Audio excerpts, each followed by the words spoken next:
Mga kaibigan, no? Ang live ko ngayon, iniba ko kasi sa StreamYard po, ang problem po kasi sa StreamYard, mga guys, kapag nag-live ka doon, kapag dalawang destination, ang pangit ng ang pangit ng reception minsan nag-laggers, no? Tapos yung boses, parang palaging pangit yung audio. So ngayon ginawa ko sa StreamYard, isa na lang. Tapos diretso yung live ko dito sa YouTube, no? Diretso siya. So para titingnan ko kung okay ang ganun, no? So ganun po ang ginagawa ko ngayon. Okay. So okay po ba yung audio natin? Yan. Okay po ba? So, titingnan ko lang sa check ko lang po sa Facebook kung okay po ang ating audio. Kung hindi po ba pangit ang ating audio. Check lang po natin yung ating audio. So, kung hindi po ba pangit. Ginagawa ko yun. Yan. Okay. So, okay po ba yung audio natin? Yan. Okay po ba? So, titingnan ko lang sa check ko lang po sa Facebook kung okay. Yan. Medyo sa kapag sa StreamYard, no? Yan po ang parang yung audio na pangit po yung audio, no? Pero sige, pagtiyagaan na natin, no? So, later on, hanap tayo ng app na magandang audio. Okay. So, mga kaibigan, no? Batiin lang po muna natin yung mga nanonood sa atin sa YouTube. Itong mga nanonood po sa atin sa YouTube ay si Mario Juarez. Good morning po, watching from Antipolo City. Good morning po sa inyo, no? Good morning pala, no? Watching from Antipolo City. Salamat po sa panonood nyo from Antipolo. And Carlito Castillo, good AM po. Good AM din po sa inyo, Carlito Castillo. At MNR, like Dan Ma'am Adminrich. Salamat po. Salamat po sa pagla-like, no? At si Mario Juarez, ayos naman audio niyo, madam. Ayos pala sa YouTube, no? Yung aking Facebook kasi medyo parang naka-StreamYard ako dito sa Facebook, pero parang parang hindi maganda yung yung audio, no? So LD channel, hey admin, hey din po sa inyo. Yan. So yan po ang live po natin dito po sa Facebook, ito naman po sa YouTube, no, sa ating YouTube channel. Dapat iisahin ko lang StreamYard tapos dalawang destination. Kaso ang problem ko nga palagi yung audio. Katulad mga kaibigan, yung nanood ba kayo nung yung maganda sana yung live, no, yung sa Politika Ensaymada, kasi ang guest po ay si Peebles Cunana, no? Peebles Talakera. At mga kaibigan, ang kanyang topic po nila ay tungkol nga po dito kay BP Sara. At meron po siyang pasabog doon, di ba, na etong pasabog niya na ito, mga kaibigan, ay na-vlog ko rin yan, guys, no? Kumbaga, nalaman po natin yan at that moment na merong pinaplano, nalaman na kaagad natin, no? Dahil po yan sa puting loro natin. Yun yung na-vlog ko po na itong si BP Sara ay di umano, no? Sabi sa ating puting loro, during that time, na meron di umanong plano, no? Si BP Sara, na kaya siya nag-ask, no, sa House of the Representative na maglakad-lakad, mag-jogging-jogging sa Congress kasi meron na silang plano na pero syempre the please lang, no? Pag may pumutok na gano'n, tapos siguro dadaplisan ng konti, tapos yung sa shutdown yung camera, pagkatapos ayun, hindi na alam, no? So sabi ko nga, mga kaibigan, malamang totoo yun, kasi biro mo guys, so ito si Peebles Talakera ay talagang sinabi na niya, no, doon sa Politika Ensaymada. Sinabi na niya doon yung tungkol dyan. At good news mga kaibigan kasi siya po ang aming guest mamaya. No? So panoorin po ninyo ang vloggers ng Bagong Pilipinas. Mga kaibigan, mamaya po 7:30 to 8:30 ng gabi siya po ang aming guest. At kung medyo nabitin kayo sa politika, Ensaymada, kasi nga yung audio po ng StreamYard ay medyo laggers at medyo hindi maganda, mga kaibigan. Ito po mamaya sa Radyo Pilipinas, no? Ang radyo na TV pa ay panoorin po ninyo kami at doon po malinaw po ang audio, no? Ano ko lang guys ang yan. Enough ko lang yung aking electric fan at na-allergy na naman ako, grabe, no? So, ayan guys, nga pala, no? Papaalalahanan ko yung kasama ko, si Martina. Martina, kung nanonood ka, huwag mong kakalimutan yung dadalhin mo para sa akin, si Tirisin, no? Si Tirisin po na nanggaling po sa Amerika, no? Na sabi niya, pag isang inom ko lang ay epekto na kaagad, no? Ng bonggang-bongga. So, yan. So, Martina, huwag mong kakalimutan na yung aking si Tirisin, no? Okay. So, ayan nga guys, mamaya po, no? Live po yan, 7:30 hanggang 8:30 ng gabi. Manood po kayo sa radyo ng Bagong Pilipinas, sa amin pong segment, vloggers ng Bagong Pilipinas, at tatalakayin po natin yung tungkol nga po sa sinasabi ni Peebles Talakera. At dito po, mas maiintindihan po natin at malawakan po ang ating talakayan mamaya. Kaya manood po kayo, subaybayan nyo mamaya sa vloggers ng Bagong Pilipinas para mas marami pa po kayong malaman, no, na mga hindi po ninyo alam. No? Yan po, mga kaibigan. So, dali.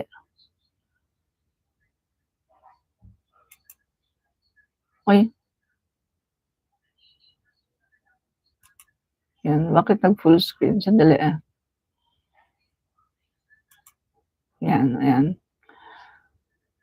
So, yan. So, mga kaibigan, no?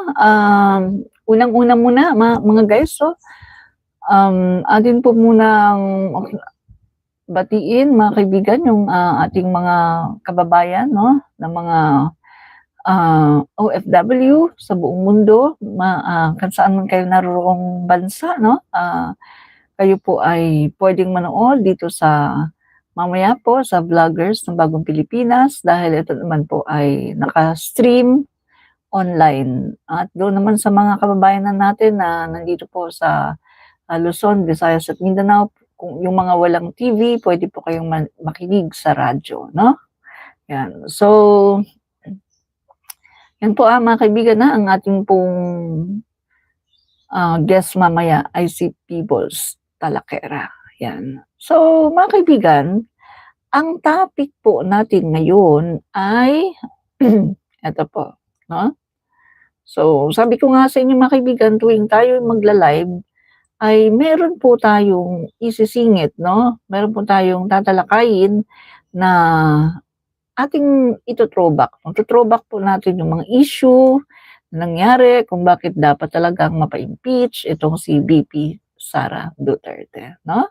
Kasi may mga iba po tayong kababayan na medyo nakakalimot at sinasabi na hindi naman daw dapat na ma-impeach. So, baka nakakalimutan lang po nila.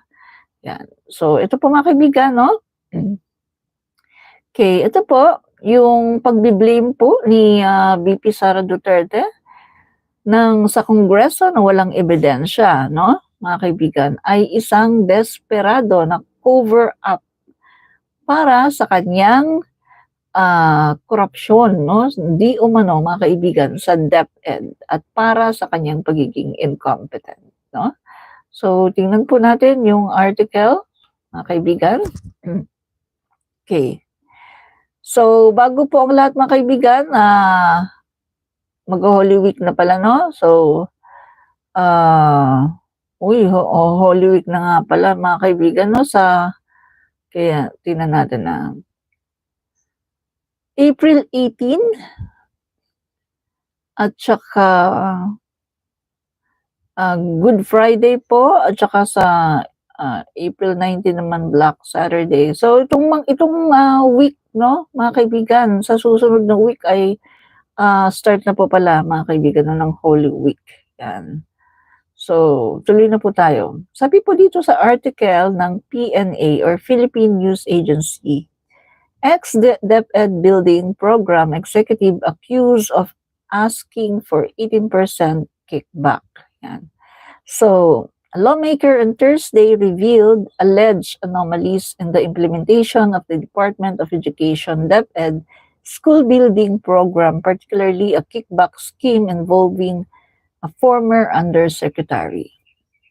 During the hearing of the House Committee on Good Government and Public Accountability on Thursday, Surigao del Norte, Representative Johnny Pimentel accused former DepEd Undersecretary Ipemaco Densing III of soliciting up to 18% in commissions from members of the House of Representatives in exchange of approving the construction of school buildings projects in their districts.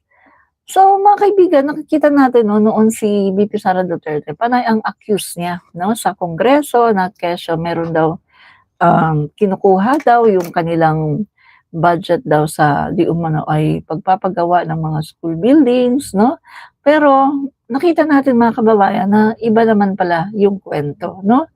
Hindi naman pala totoo yung inaakusa ni VP Sara na kesyo kinukuha daw yung budget niya, no? At meron daw mga budget cut. Kumbaga iba yung naaprobahan, no? Malaki. Pero yung mga congressman daw mga kaibigan ay kinukuha daw literally yung budget mga kaibigan sa pagpapatayo ng mga eskwelahan. Kaya di umano ay hindi natutupad yung kanyang mga target na ipapatayo ng mga eskwelahan or mga classrooms. So dito mga kaibigan, ginagawa niya ito para i-cover up yung mga nakikita na mga anomalya, mga katiwalian, at itong mga tungkol sa maling paggasta ng kanyang mga funds at maging ng kanyang confidential na mga funds, no? So regular or confidential funds, may mga di umano ay mga anomalya sa paggasta. So to cover up mga kaibigan, ang ginagawa po di umano ni VP Sara Duterte ay magbintang, no? Yun bang tipong ikaw ay ina-accuse na ito yung mga ginawa mo, ito yung mga anomalya mo. Pagkatapos, in return, imbis na sasagutin mo yun para patunayan na hindi mo ginawa, in return, ang ginawa po ni VP Sara Duterte ay magbato ng mga akusasyon, which is not right. Kasi kung ikaw, mga kaibigan, ay wala kang kasalanan, alam mo na wala kang kasalanan, hindi mo gagawin yun eh. Ang gagawin mo ay ipagtatanggol mo ang sarili mo at ipapakita mo ang resibo na eto ang mga nangyari, eto ang mga tunay na nangyari, hindi totoo yung mga pinibintang sa akin, ganyan-ganyan, di ba? So, mayroon kang ipapakita na resibo. Kaso ang ginawa po ni VP Sara Duterte, instead na ipakita ang kanyang resibo na hindi totoo yung mga binibintang sa kanya, ang ginawa po niya ay nagbato po siya ng akusasyon. No? So ito po ay malinaw na pagko-cover up, pagtatakip, pagda-divert ng atensyon doon sa mga tunay na issue ng mga anomalya sa DepEd, dinadivert ang atensyon ng tao at ibinabato sa mga congressman na sila ang mga tiwali, na di umano ay sila ang gumagawa ng ganito. But well, in fact, mga kaibigan, ang katotohanan naman ay dinadivert lang talaga niya ang atensyon ng taong bayan para maiba ang focus ng mga mamamayang Filipino. Pero kung titignan natin at kung tayo ay magre-research, ay meron talaga siya dapat dito sagutin, no? So, ayaw po niya ng accountability. In short, ayaw po niya na siya ay tinatanong, ayaw po niya na siya ay magsusulit, no, sa mga tamang ahensya katulad na lang ng COA at tulad na lang ng House of the Representative na meron pong oversight power, no? So, sabi pa dito, Pimentel claimed that Densing halted the bidding process for 170 million worth of school building projects in his district after he refused to comply with the alleged request. Lo and behold, the funds did not come through. Kinancel yung bidding. The bidding was cancelled, Pimentel said. Pimentel further alleged that Densing had approached multiple lawmakers demanding a percentage of the project budget in exchange for the lease of funds for school buildings. He also noted that Densing, accompanied by a contractor named Rap Texon, met up with several lawmakers in Manila to solicit commissions. You talk to them, may kasama ka pang contractor. You even brought a contractor, Pimentel said. Pimentel said Densing made these budget cuts without notifying the affected lawmakers, particularly citing the funds for school buildings in Surigao del Sur were suddenly cut despite being included in the National Expenditure Program, NEP. This is the reason why tinanggal si Mr. Densing sa DepEd. He did not resign, Pimentel asserted, claiming that Densing was forced out due to his involvement in corrupt practices related to the school building program. Yan. So, mga kaibigan, no, yung USEC ni VP Sara Duterte, si Densing. Densing headed the DepEd school building program which aims to address long-standing issues on education facilities and structures yan. So mga kaibigan, etong si VP Sara Duterte, kung titingnan natin, diba, meron siyang siya kasi yung DepEd secretary. So dapat under her watch, dapat alam niya dapat lahat siya, no? At meron siyang mga direktiba katulad niyan, yung USEC Densing niya na mamahala sa mga pagpapatayo ng mga classrooms para yung kanilang target na 6,000 to 7,000 plus ay magawa. Pero hindi nga nagawa. No? So, ano po ang pagkukulang dito ng isang DepEd Secretary na katulad ni VP Sara Duterte? No? Bilang DepEd Secretary noon ng DepEd, dapat, alam niya dapat yun eh. Dapat malinaw yung kanyang instruction, no? Yung kanyang direktiba sa kanyang mga undersecretary. Malinaw dapat yan.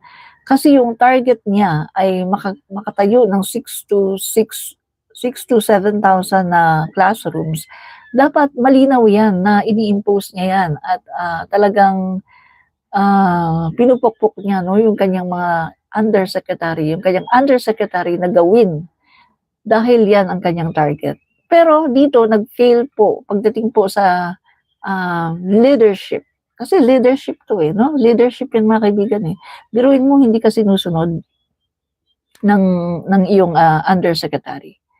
Biruin mo, ikaw yung secretary, meron kang vision, ganito ang sinasabi mo, target mo, na dapat maitayo mo. Pero yung undersecretary mo, nangungumisyon, at yung undersecretary mo ay nagiging cost para hindi maipatayo yung mga school buildings na dapat na makompleto. So, bilang isang DepEd Secretary, anong klase ka na secretary? Ikaw ang namumuno sa ahensya na yan pero hindi mo nakakayanan. No? So, dito mga kaibigan, makikita natin na itong si VP Sara ay talagang napaka-competent at hindi siya, kumbaga, wala po siyang good governance na tinatawag at wala po siyang leadership, no? Good leadership na maaasahan sa isang public official. Kaya dito pa lang mga kaibigan, yung trust ng taong bayan kay VP Sara Duterte ay talagang lalong bumababa ng bumababa. Remember mga kaibigan, napakarami pong mga survey na nagdaan, mga legit na survey in last year, pati itong taong to. Ang dami pong mga dumaan ng mga survey na sinasabi na etong si VP Sara Duterte ay talagang bumaba na ng bumaba. Ang trust rating sa kanya no, ng mga tao. Dahil nga mga kaibigan, ay nakikita po ng mga tao na hindi po niya kinakayanan yung DepEd na ibinigay sa kanya. Isang ahensya, nag-iisang ahensya, hindi niya kinakayanan. How much more ang buong Pilipinas, di ba? So yan po palagi nating naitatanong. Kung hindi mo nakaya ang DepEd, paano mo kakayanin ang problema ng buong Pilipinas? Paano ka magiging isang mabuting pangulo, isang responsableng pangulo at effective na pangulo kung ang DepEd nga lang ay hindi mo nga na-resolve ang mga problema. So paano, ano ang gagawin mo bilang isang presidente just in case na ikaw ay maging presidente ng Pilipinas? So wala, di ba mga kaibigan? Kaya talagang etong si VP Sara Duterte, hindi po talaga siya pang presidente, no? Dahil wala po siyang kakayanan para mag-lead ng tao. DepEd lang, hindi pa niya nakaya, di ba? So, pa mga kaibigan, no?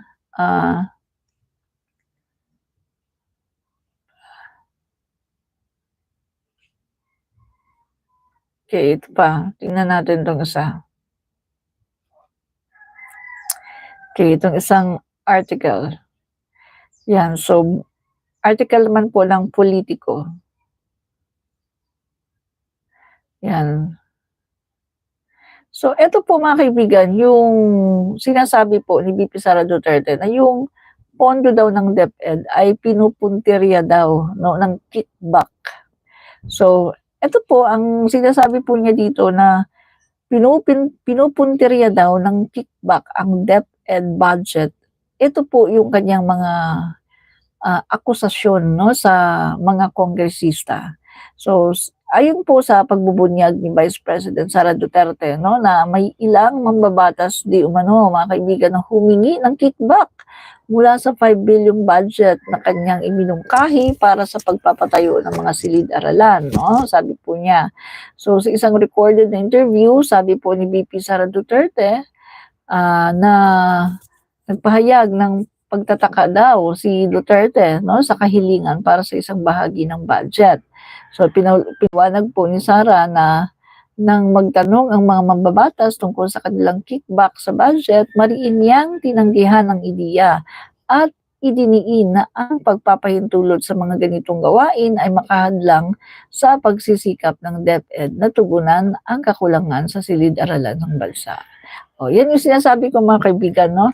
To cover up, para i-cover up yung kanyang kawalan ng kakayanan, no, yung kanyang weakness na gawin yung kanyang trabaho. Kasi nag-fail po siya eh. In that area, hindi po niya na fulfill, hindi po niya na nagawa yung kanyang target, no? Yung target po niya na mga dapat na i-construct na mga classrooms. So dito, to cover up, mga kaibigan, ang ginawa na lang po niya ay ang pagsisinungaling, no? At inilagay po niya yung burden sa mga kongresista. Ang mga kongresista, no, iilang kongresista ay kanyan pong sinabihan na humihingi daw or kinukuha daw yung budget, no, ng DepEd. Mga kaibigan, very ironic ha. Alam mo, etong napakalaking pagbintang na ito ni VP Sara Duterte ay hindi ito basta-basta. At kung titingnan mo ang kanyang pagbibintang, mula nung sinabi niya ito hanggang ngayon, wala siyang nailatag ni isang ebidensya. Ni isang ebidensya, ni isang pangalan, wala siyang nailatag. Knowing mga kaibigan kung ano ang ugali ni VP Sara Duterte, mahilig po siyang magagano, no? At sinuchuchu niya lahat eh. Lahat, in-name drop kanya kahit, di ba, sa mga salita niya, sa sa mga Zoom meeting niya, ang dami niyang nini-name drop. Kahit naman mga hindi politiko, kahit naman walang mga kaalam-alam o kahit na wala na sa politika, mga private citizen na magugulat na lang sila na name drop sila, na isama sila sa mga pagchuchuchu ni VP Sara Duterte. Kaya mga kaibigan, sa klase ng karakter ni VP Sara Duterte, hindi maaari na hindi niya i-name drop. Kung meron talagang totoo na mga kongresista na gumawa nito, hindi po pwede, hindi niya maaatim at hindi niya kakayanin na hindi niya i-name drop. Kasi yan po ang nature, yung ugali ni VP Sara Duterte. Mahilig po siya magmarites at mahilig po siya mag-name drop ng mga tao, mga pangalan ng tao. Eh tingnan nyo ha, mula nung sinabi niya yan, last year pa, mula nang sinabi niya yan, until na wala siyang na-name drop na kung sinong kongresista na humihingi daw sa kanya o kinuha daw yung budget ng DepEd, ni wala siyang masabi kahit isang pangalan kasi hindi nga totoo. So mga kaibigan, kung babalikan natin yung kanyang video nung maiksi pa yung buhok niya, nung kalaban niya si Leni Robredo, mga kaibigan, si Leni ang kalaban niya dito, ang sinabi niya doon sa isang video, lahat ng tao sa mundo sinungaling. Walang tao dito sa mundo na hindi sinungaling. May ganun siya di ba? Gumagano-gano pa yung mata niya. Lahat ng tao sa mundo sinungaling. Walang tao dito sa mundo na hindi sinungaling. Gumagano-ganon pa yung mata niya So sabi niya, lahat ng tao sa mundo sinungaling. Walang tao dito sa mundo na hindi sinungaling. So ibig sabihin, yan ba yung sinasabi niya? Na kinukuha daw yung budget niya, ayan ba ay kasama sa kanyang kasinungalingan na sinasabi niya na lahat ng tao sa mundo ay sinungaling? Kasi guys, so kung titingnan nyo, magmula nung sinabi niya, magmula nung binintang niya na kinukuha daw ng mga kongresista ang kanyang budget sa DepEd, until na wala siyang naidadrop na pangalan, until na wala siyang nasasabi na pangalan, at until now, ni isang ebidensya wala siyang nasabi. So ano yan? Laway? Hindi naman pwedeng laway lang ang puhunan mo. Kung darating ka sa korte, pupunta ka sa korte, hindi pwedeng laway lang. Kailangan meron kang ebidensya, meron kang dokumento, meron kang mga ebidensya, written, or black and white evidences, testimonial evidences, lahat yan dapat meron kang mga ebidensya. Hindi pwedeng puro mo lang laway. Siyempre, kwento mo yan. Ikaw ang bida dyan. Ikaw ang blockbuster dyan. Kwento mo yan Di ba? So yan mga kaibigan ang sinasabi ko. Kaya kapag may sinasabi itong si VP Sara Duterte, mag-isip muna kayo. Hanapan nyo kaagad ng ebidensya. Yan ang uunahin nyo. Kapag may sinasabi siya, pag meron siyang mga akusasyon, hanapin nyo agad ebidensya. Kasi ano siya siya po ay well known sa pagsasalita ng mga kung ano-ano. Well-known po siya katulad ng tatay niya sa pamimintang, pagtatanim ng mga intriga na wala namang mga ebidensya. So kapag meron po siyang sinasabi, isa lang ang dapat yung gawin. Hanapan nyo kaagad ng ebidensya. Wala nang ano-ano, ebidensya. Para wala tayong kumbaga, walang lugi, kailangan ebidensya kaagad, no? So may papakita ako sa inyo dito mga kaibigan na isa ito, no? Isa ito sa kanyang talaga namang pagbibintang. At ang pinagbintangan niya dito mga kaibigan ay walang iba, kundi the good speaker, Martin Romualdez. Pinagbintangan niya dito mga kaibigan, no? So, okay. Panoorin natin saglit kung paano po niya pagbintangan si Speaker Martin Romualdez. At magmula ng take note, magmula ng sinabi niya to, never pa siyang nakapag-drop ni isang ebidensya, puro lang laway. Ito lang laway, ni isang ebidensya, wala siyang na-drop, no? Okay, panoorin natin to guys.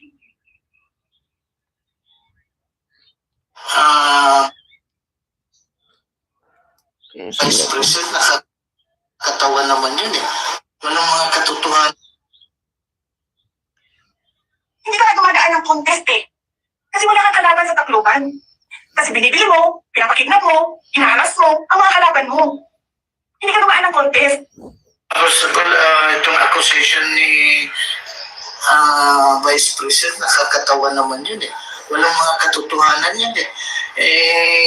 Ako talagang kilala ko si Mr. Speaker na kumandidato siya sa his political career.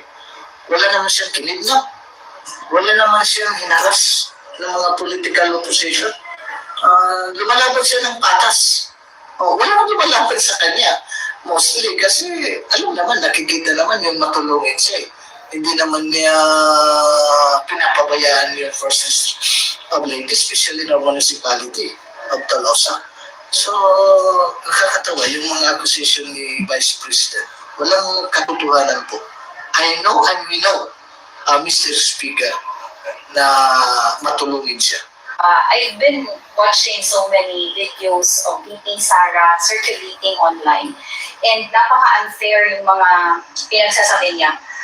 She's not here for her to say all those words, all those allegations. Speaker Martin Romualdez, as I have said, siya yung naging congressman namin since 2007. I have been with politics since 2007, and ever since I started in the politics, we have different political beliefs, we have different parties, but never we have experienced any political pressure, yung mga kidnapping, no. It never happened here in the 1st District of Leyte. Yung sinasabi na lahat pina-arrange na wala siyang kalaban, it never happened. Kasi palagi nang may kalaban si Speaker Martin Romualdez. And we are just so thankful with our political leaders on top, with our governor, with our congressman, na dito sa Leyte, peaceful ang election. We have never experienced harassment or any, as what they have said, no political pressure. And that's why parang nakakatuwa na ganito kami dito. Kasi if we will be risking our lives, if we will be experiencing all those na sinasabi ni VP Sara, ba't pa ako tatakbo? Ang bata-bata ko pa. I wanted to have a brighter future. Bakit ko pa pipiliing mag-serve dito kung alam ko na ganito yung nararanasan dito sa Leyte? So, first-hand experience, even if we are not allies ni Speaker Martin Romualdez, we have never experienced political pressure, harassment, kidnapping, or whatsoever that was mentioned, and at the same time, peaceful ang election. Peaceful ang politika din dito sa 1st District of Leyte and some other parts of Leyte. Galit na galit. Guys, marami pa to. Marami pa to. Mga naging kalaban ni Speaker Martin sa politika, nagsalita. At pinatunayan nila na hindi totoo ang sinasabi ni VP Sara Duterte. So marami pa to, pero ipapatugtog natin. Last na lang to ha, pero marami pa to. Kung gusto nyong mapanood to lahat, tong mga taong to, ng mga naging kalaban ni Speaker Martin sa politika, nandito po yan sa aking page na pwede nyong mapanood. Last na to ha. Po kami sa pagmumura ng Vice President sa isang Galit na galit daw sila.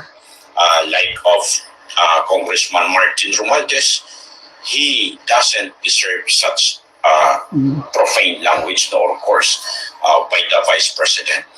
Alam niyo po, not only that, mas lalo po kaming nasasaktan sa ginawa po na active death threat ng Vice President sa Speaker po natin. This is not just an affront attack or insult to the dignified personality of the Speaker. Ito din po ay isang insulto sa amin ng mga constituents ni Speaker sa 1st District ng Leyte. Parang kami na rin ho yung hinaras. Kami na rin po yung binigyan ng death threat. Kami na rin po yung minura ng Vice President. Because you know, the good Speaker is representing the constituency of the 1st District of Leyte. Nais po namin bigyan diin na hindi po totoo yung ibinapatong mga akusasyon sa congressman po namin dito sa 1st District ng Leyte, si Speaker Martin Romualdez, na siya po ay nangaharas, siya po ay nangingidnap. Akusasyon po ng Vice Presidente na kung hindi gagawin po ito ni Speaker, ay talo po siya dito sa 1st District ng Leyte. Ay malaking mali po yun at kasinungalingan po yun.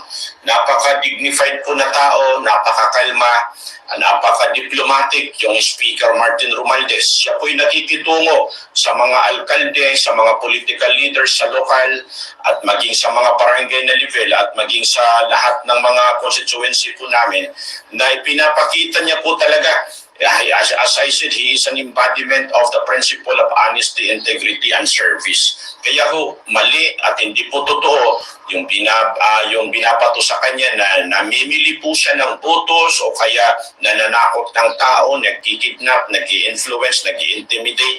Wala pong ganon dito po sa province of Leyte. Wala pong ganon dito sa 1st District of Leyte. It's all about dignified politics ho, yung umiiral sa province ng Leyte. Sinasabi ko Correct. dito, not because na ako po ay isang alkalde ng bayan ng San Miguel Leyte, bagkos hindi pa po ako politiko, ito na po kasi yung pangyayari Tama. dito sa 1st District ng Leyte. Wala pong ganon. Napaka-peaceful, napaka-patas ng election po namin dito for congressman or representative. At hindi din po totoo na binabayaran niya yung mga kandidato. Sa bawat po eleksyon, palagi po siyang may kalaban. Hindi po basta-basta din yung kalaban niya kasi mga abogado din po sila. Subalit siya po talaga yung gusto ng 1st District of Leyte na Correct. maging representante namin sa House of the Representatives. Kaya ho, nananalo po yung Tama.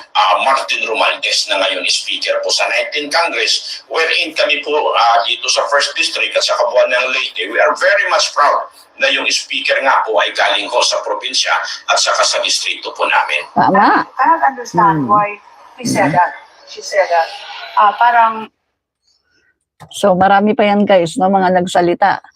Mga naging kalaban po ni Speaker Martin Romualdez sa politika, no, sa Leyte. Lahat sila nagsalita at pinapasinungalingan nila ang sinasabi ng Vice Presidente.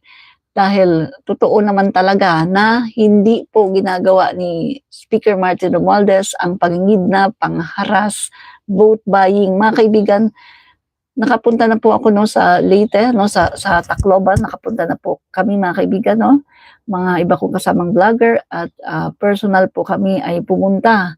Bumisita kami sa iba-ibang mga munisipyo, mga kaibigan, no, iba-ibang municipality.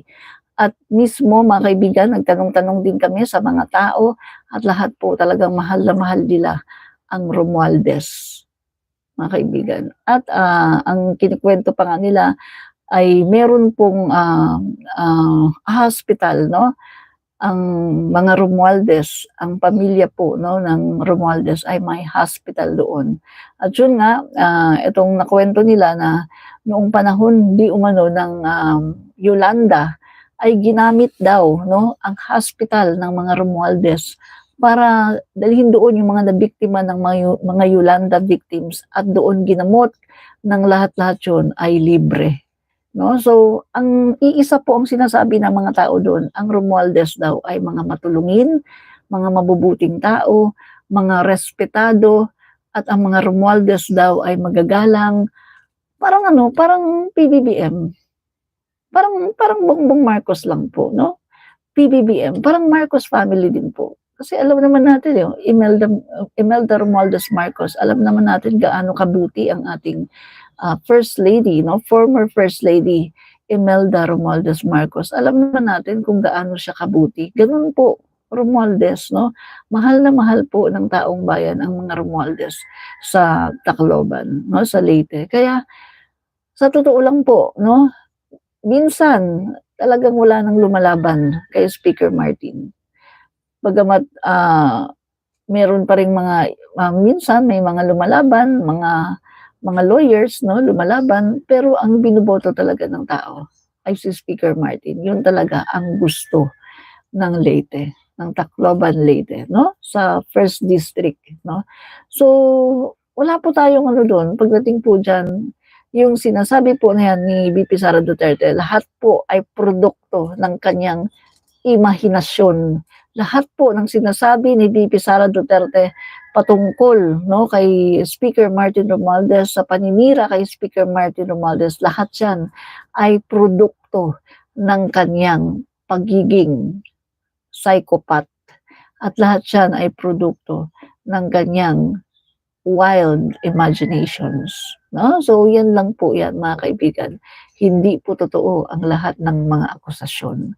So, dinami-dami ng akusasyon ni VP Sara Duterte kay Speaker Martin Romualdez, ni isa, wala man lang siyang napatunayan. Diba? Pero siya.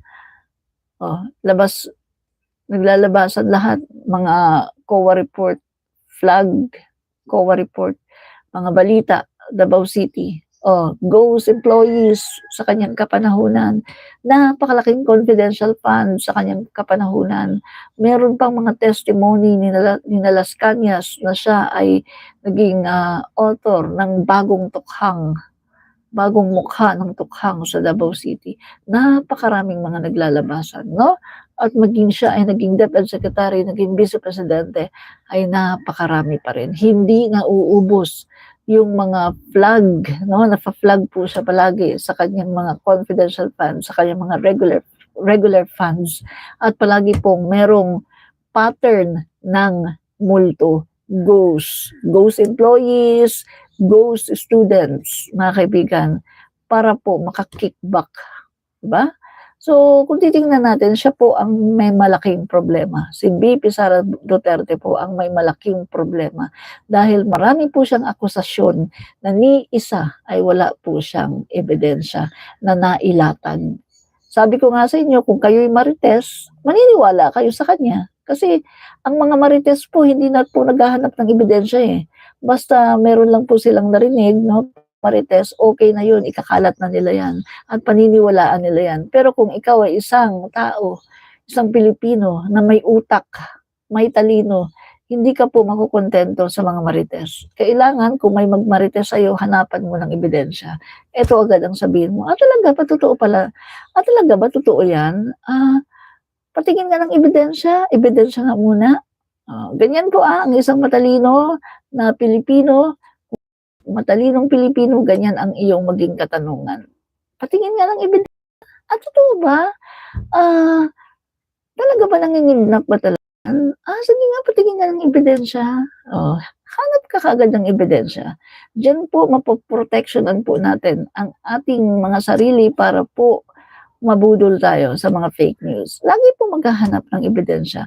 Tuwing merong kinakalat ang mga DDS, si VP Sara Duterte, tuwing meron siya mga sinasabi na hindi magaganda, mga pagbibintang sa ating speaker, kay Pangulo, kay F. Elisa, kahit kanino, kung meron po siya mga pagbibintang, hanapan niyo agad ebidensya.